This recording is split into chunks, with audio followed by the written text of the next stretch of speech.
दोस्तों, चैनल पर नए हो तो चैनल को सब्सक्राइब जरूर करें और कहानी पूरी सुने। शादी या सजा, घरेलू हिंसा की कहानी। रात के 9 बज रहे थे। सास और ननद अमृता को देख रही थी और अमृता उनकी आंखों में देखकर डर से थर-थर काँप रही थी। उसकी सास चिल्लाकर बोली, तुम्हारी हिम्मत कैसे हुई मेरे ही घर में ऐसे कुछ करने की? 4 दिन भी नहीं हुए मेरे घर में आकर तुम्हें और खुद को मालकिन समझने लगी क्या? आने दो मेरे बेटे को। तुम्हारे हाथ पैर तोड़ने के लिए नहीं कहा तो मेरा नाम भी सुनैना नहीं। आज क्या हुआ क्या पता। सास जितनी निर्दयी थी उतना ही निर्दयी अपने बेटे को भी कर दिया था। हर एक नई दुल्हन अपने पति के घर जाने के लिए राह देखती है, पर अमृता वह तो उसके पति की राह भी कभी नहीं देखती थी, क्योंकि वह अपने पति से बहुत डरती थी। मन ही मन में भगवान का जाप जप रही थी कि उसका पति आज घर पर आए ही नहीं। पर जब तक उसका पति घर पर ना आए तब तक उसे उसकी सास खाना खाने नहीं देगी। इतनी निर्दयी उसकी सास ने रसोई घर को ताला लगा रखा था। ऐसा क्या हुआ था कि सुनैना अमृता को ऐसे प्रकार का दुख दे रही थी, और अमृता के पति मतलब अजय का ऐसा क्यों स्वभाव था कि नई दुल्हन होकर भी वह अपने पति की राह नहीं देखती थी। अमृता की शादी अजय से 5 महीने पहले हुई थी। अमृता को माँ बाप नहीं थे। 12वीं की पढ़ाई होते ही उसके चाचा चाची ने उसकी शादी करवा दी। अमृता की जिम्मेदारी से उसके चाचा चाची मुक्त हो गए। उसकी चाची ने उसकी शादी के बाद के त्यौहार भी मनाए नहीं। उसे 4 दिन के लिए मायके में त्यौहार मनाने के लिए बुलाया भी नहीं। उसकी शादी करके जिम्मेदारी से मुक्त हो गए बस। अमृता के ससुराल में उसकी सास सुनैना, पति अजय और ननंद मोनिका, जिसकी शादी पक्की करके सगाई कर दी थी। छोटा सा परिवार था। सुखी और शांतिपूर्ण गृहस्थी का सपना लेकर अमृता इस घर में आई थी। पर सपना तो सपना ही होता है। हर समय सपना सच होना कम मुमकिन होता है। उसका भी सुखी गृहस्थी का सपना तो सपना ही रह गया। अमृता की उम्र 18 की पूर्ण हो गई थी और अजय 30 का था। दोनों के बीच में 12 साल का अंतर था। सास सुनैना ने अमृता के लिए 10 नियम बनाए थे। सुबह 4 बजे उठकर पूरे घर की साफ सफाई करना, बाद में नहाकर भगवान की पूजा करने के बाद में रसोई में जाना, हमेशा सर पर पल्लू रहना, सबसे पहले खाना ना खाना, मतलब सबके खाने के बाद ही अमृता खा सकती थी। ऐसे और भी कितने नियम कायदे सुनैना ने अमृता के लिए बनाए थे। अमृता को यह नियम पालन करने ही पड़ते थे, पर अभी उम्र ही क्या थी उसकी। उस वक्त उसके हाथ से अगर भूल हो भी जाती तो उसका पति या उसकी सास या फिर उसकी नंदन उसे सज़ा देते ही देते थे। उसे मारने की भी कोई कमी नहीं रखते थे। उससे 5 साल बड़ी ननंद मोनिका उस पर हाथ उठाने के लिए आगे पीछे भी नहीं सोचती थी। शादी को 10-12 दिन हुए थे। हर रोज़ अजय 8 बजे तक आ जाता था, पर उस दिन 10 बज गए थे तब भी अजय आया नहीं था। अमृता को बहुत ज़ोर की भूख लगी थी। उसने खुद के लिए थाली बनाई और रसोई में खाने के लिए बैठी। अभी पहला ही निवाला मुंह में डाल रही थी कि तभी उसकी सास ने देख लिया। उस पर उसकी सास बहुत चिल्लाई। वो अमृता से सहन नहीं हुआ। तभी अमृता बोली, वह अभी तक नहीं आए, मुझे बहुत भूख लगी थी इसलिए खाने के लिए बैठी। सास कुछ बोलने वाली थी तभी मोनिका आगे आई और अमृता को चांटा मार दिया। तुम्हारी हिम्मत कैसे हुई मेरी माँ के सामने बोलने की? तुम्हारे घर में तुम्हें खाना नहीं मिलता था क्या? मेरा भाई तुम्हारा पति है, उसकी राह नहीं देख सकती क्या? अरे, औरतें अपने पति के लिए क्या क्या नहीं करती हैं। उतने में सास बोली, रहने दे मोनिका, क्यों इसको संस्कार सिखा रही हो? माँ बाप तो रहे नहीं और चाचा चाची ने ऐसी लड़के हमारे पल्ले बांध दी। रहने दे, तू चल बाहर, मैं ही रसोई में ताला लगा देती हूँ। और उसे रसोई से बाहर धकेल कर ताला लगा देती हूँ। अमृता आंखों में आंसू लेकर बस देखती ही रह गई। 11:30 बजे अजय घर आया। तभी सुनैना और मोनिका ने मिर्च मसाला लगाकर अमृता के खिलाफ अजय को भड़काया। वह तो माँ का भक्त। इतना ही सुनकर उसने गुस्से में आकर अमृता को थप्पड़ मारा। उसे उस दिन खाना भी मिला नहीं। अभी आज की ही बात ले लो, अमृता रसोई घर में खाना बनाकर सुनैना और मोनिका को खाना दे रही थी। दोनों हॉल में टीवी देखते देखते खाना खा रही थी और इधर अमृता एक एक गरम गरम रोटी उनको परोस रही थी। आज सुबह अमृता को सिर्फ एक ही रोटी उसके सास ने खाने को दी थी। अमृता को बहुत ज़ोर की भूख लग रही थी, पर अजय तो 10:30 बजे के पहले आने वाला नहीं था। पर अमृता को भूख सहन नहीं हो रही थी। सास और मोनिका का खाना खाने के पहले रसोई घर को ताला लगाने से पहले अमृता ने जल्दी से रोटी अपने पल्लू में बांध कर रख ली।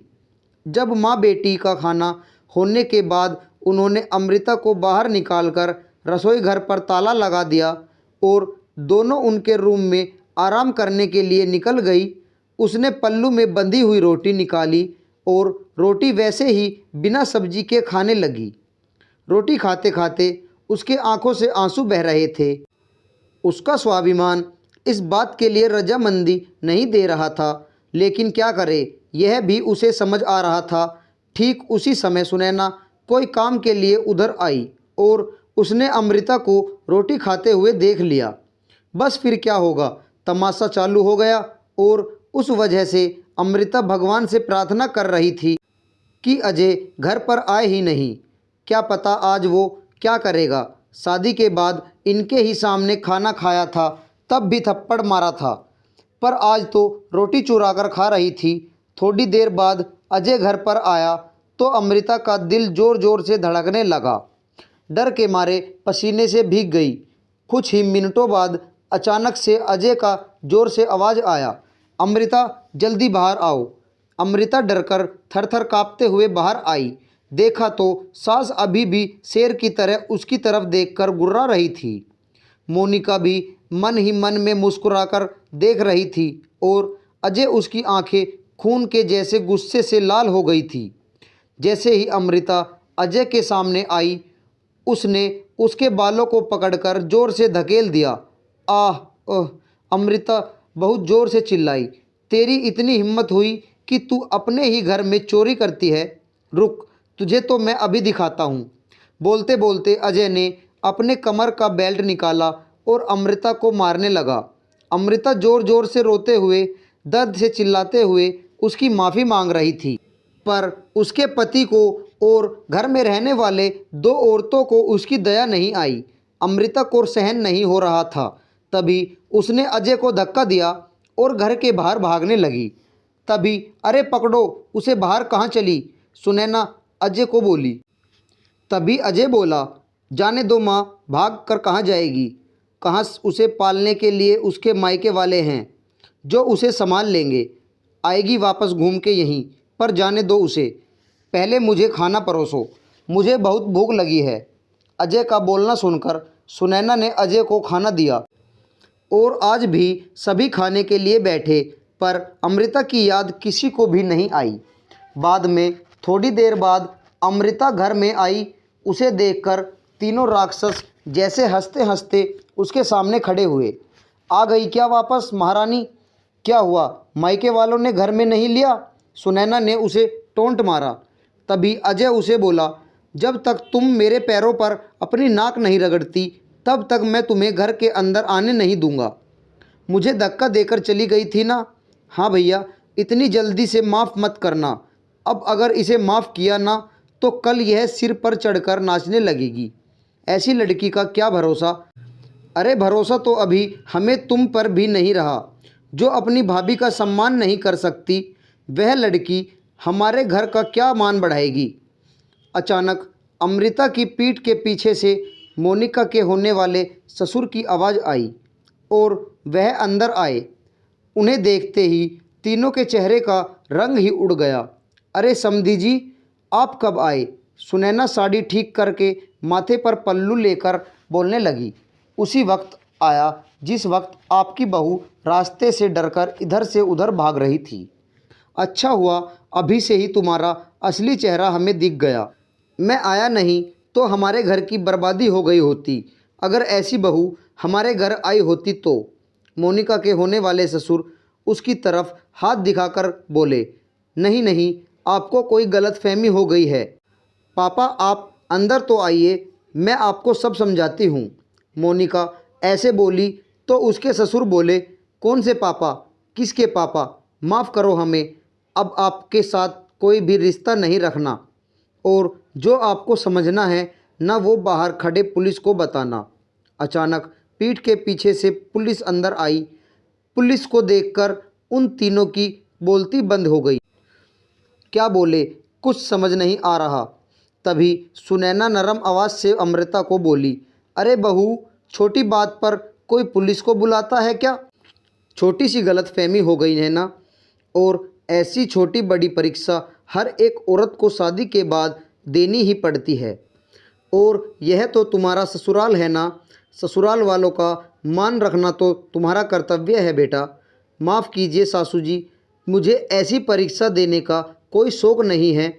मैंने शादी थप्पड़ खाने के लिए नहीं की थी।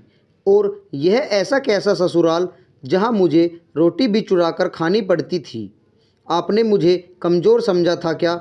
मेरा मायका नहीं है पर मैं कमज़ोर नहीं हूँ। अभी यही संस्कार अपने बच्चों को जेल में देना। अंत में पुलिस ने उन तीनों को पकड़कर जेल के अंदर डाला। मोनिका की ससुराल वालों ने शादी तोड़ दी और अमृता को एक स्वयं सेवक संस्था ने आगे जाने का मार्ग दिखाया। अमृता संस्था के साथ में काम करके लोगों को घर में होने वाली घरेलू हिंसा के बारे में जागरूकता फैलाने लगी। दोस्तों, अगर आपको मायका और ससुराल की यह कहानी पसंद आई हो तो लाइक, शेयर और कमेंट बॉक्स में अपने विचार ज़रूर बताएं। और चैनल पर नए आए हो तो चैनल को सब्सक्राइब जरूर करें। आपका बहुत बहुत धन्यवाद।